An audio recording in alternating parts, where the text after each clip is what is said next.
Mapizza uya. Aya, alright. Zita Gurundian. Makats and beats. Chakuman. Oh, Kerry. Shara wako wauchapa rudorwa nazi, rudorwa mangwana na kusera mangwana nekusinga peri boys rekushuka sarura wako wako ndiani ndimtoreyere wangu ndi enji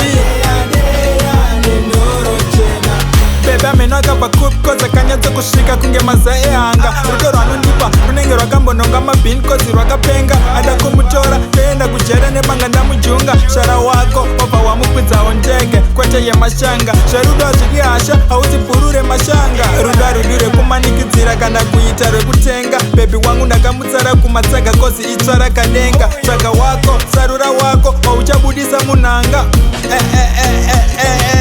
sarura wako wangu ndi enji ndimtoreyere wako ndiani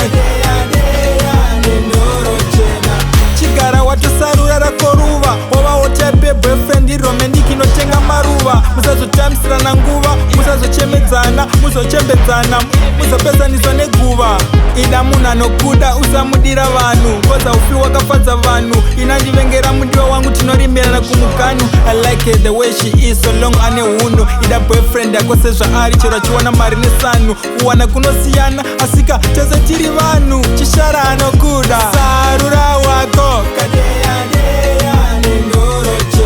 wako ndiani ndimtoreyere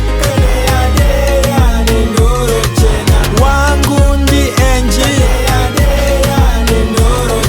alright tinashe kuzipanga ndeipi nasi Diego Jaja Julo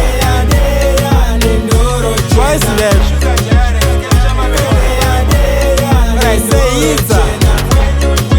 Thank you Makason, first one gadzira beat.